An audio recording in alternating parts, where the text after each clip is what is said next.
Hi అండి, ఎలా ఉన్నారు? మేము బాగానే ఉన్నాం. ఫస్ట్ టైం ఇలా నేను వీడియో ముందు క్యాష్ బాబు గురించి చెప్పవలసిన టైం వచ్చింది, మాట్లాడుతున్నానండి. చాలా మంది అడుగుతున్న క్వశ్చన్స్ ఏంటి అంటే, క్యాష్ బాబుకి ఆ పేరు ఎలా పెట్టారు, క్యాష్ బాబు ఎక్కడి నుంచి తెచ్చుకున్నారు, అట్లానే క్యాష్ బాబు మీతో ఎలా ఉంటున్నారు, ఇంకా మీ ఫ్యామిలీ డీటెయిల్స్ ఏంటి అని చాలా మంది అడుగుతున్నారు. సో నేను ఎప్పటి నుంచో నేను మాట్లాడదాం అనుకుంటున్నాను, సమయం వచ్చింది, మీకు చెప్పాలనుకుంటున్నాను, మాట్లాడుతున్నాను ఫ్రెండ్స్. జనరల్గా ఏంటంటే మా పిల్లలకి డాగ్స్ అంటే చాలా చాలా ఇష్టం. ఇంకా చెప్పాలి అని అంటే కొద్దిగా నేనే దూరంగా ఉండేదాన్ని, బట్ ఇప్పుడు నాకు ఫుల్ అటాచ్మెంట్ అయిపోయింది క్యాష్ బాబు అంటే. ఫస్ట్లీ ఏంటంటే తీసుకొచ్చినప్పుడు నేను చాలా అబ్జెక్ట్ చేశా, వద్దు తీసుకురాకండి, మనకి చాలా కష్టం అవుతుంది, అపార్ట్మెంట్ కదా, కొంతమంది ఇష్టపడతారు కొంతమంది ఇష్టపడరు, ప్రాబ్లం వద్దు వద్దు వద్దు అన్నా. కానీ వాళ్ళ ఇష్టాన్ని నేను తర్వాత కాదనలేక తెచ్చుకున్నాము. కానీ నా యొక్క సలహా ఏంటి అని అంటే, ఇండివిజువల్ హౌస్ అయితే దానికి ఉన్న కన్వీనియంట్ మరొకటి ఉండదండి. అపార్ట్మెంట్ అంటే మనకి 25 ఫ్లాట్స్ ఉన్న అందరూ కూడా ఇష్టపడరు, కొంతమంది ఇష్టపడతారు, కొంతమంది అక్సెప్ట్ చేస్తారు. అలా మేము కష్టాలు పడుతూనే క్యాష్ బాబుని అలా పెంచుకుంటూ వచ్చాము ఇప్పటి వరకు. సరే, ఏదేమైనప్పటికీ మాకు ఎమోషనల్ బాండ్ అనేది వాడికి మాకు బాగా డెవలప్ అయిపోయింది. ఫస్ట్లీ క్యాష్ బాబుకి ఆ పేరు ఎలా పెట్టారని చాలా మంది అడుగుతున్నారు. ఇది చాలా యూనిక్ గా ఉంది, ఆ పేరు ఎలా పెట్టారు ఏంటి అని అడుగుతున్నారు. ఎలా అంటే, మాకు 2 పిల్లలు ఉన్నారు. ఒక పాప లక్ష్మీ సాహితి, ఇంకో పాప లక్ష్మీ ధాత్రి. వాళ్ళిద్దరి పేరు ముందు లక్ష్మీ లక్ష్మి అని వచ్చింది. అయితే మాకు బాబు లేరు కాబట్టి, అంటే సన్స్ లేరు కాబట్టి, వాడినే మేము సన్ కింద అనుకుని వాడికి క్యాష్ బాబు అని పేరు పెట్టాం మేము.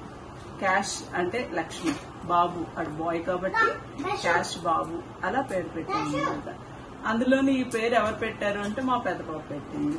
మా పెద్ద పాపే ఇలా ఉంటే బాగుంటుందమ్మా అంటే సరే అని ఆ పేరు అలా పెట్టామన్నమాట. సో మా కొడుకుతో సమానంగా వాడికి మేము ఫ్యామిలీలో అలా చూసుకుంటాం. వాడికి ఏది చిన్నది వచ్చినా సరే మేము చాలా బాధపడుతూ ఉంటాము. మాకు చాలా చాలా ఎమోషనల్ బాండ్ అనేది డెవలప్ అయ్యింది. ఎవరన్నా ఏదన్నా అన్నా సరే వాడిని మేము తీసుకోలేకపోతున్నాము. ఏంటంటే ఒక ఇంట్లో ఫ్యామిలీ మెంబర్స్ ని తిట్టినట్టుగా మాకు బాధ వచ్చేస్తుంది. అయినా ఇంకా తప్పదు కదండి, అపార్ట్మెంట్ అన్నాక కొన్ని మేము ఫేస్ చేస్తూ ఉంటాము. ఇంకా వచ్చేసరికి ఇది ఎలా వచ్చింది, ఎక్కడి నుంచి తీసుకొచ్చాను అంటున్నారు. దీన్ని మేము ఏంటంటే గ్రే హౌండ్స్ పోలీస్ డిపార్ట్మెంట్ నుంచి ఒకళ్ళు మాకు చిన్నప్పుడే 16 days బేబీని ఇచ్చారు. అయితే దాని యాన్సిస్టర్స్ వచ్చేసరికి గోల్డెన్ రిట్రీవర్ అమ్మమ్మ, లాబ్రడార్ రిట్రీవర్ అమ్మ అనమాట. సో అందువల్ల దానికి ఏంటంటే 2 పోలికలు మిక్స్ అయ్యి ఉంటాయి అనమాట. అందువల్ల కొంచెం క్యూట్ గా కనిపిస్తూ ఉంటుంది. మామూలు లాబ్రడార్ కంటే క్యాష్ బాబు కొంచెం గోల్డెన్ రిట్రీవర్ ఫీచర్స్ కూడా యాడ్ అయ్యి అందంగా కనిపిస్తూ ఉంటాడు, క్యూట్ గా.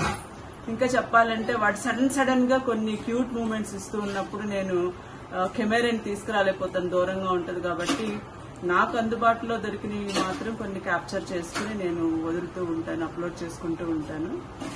అట్లానే క్యాష్ బాబు మా ఇంట్లోనే కాకుండా మా అపార్ట్మెంట్ పిల్లలకు కూడా చాలా ఇష్టం, చాలా బాగా ఆడుకుంటూ ఉంటాడు వాళ్ళతోటి. వాళ్ళు కూడా అదే బాండ్ మెయింటైన్ చేసుకుంటూ ఉంటారు. ఏ ఈవెంట్ వచ్చినా సరే వాడితో సెలబ్రేట్ చేసుకుంటూ ఉంటారు. ఇంకా చెప్పాలి అంటే, క్యాష్ బాబు వాళ్ళ అమ్మమ్మ వాళ్ళకి కూడా చాలా అటాచ్మెంట్ అయ్యాడు.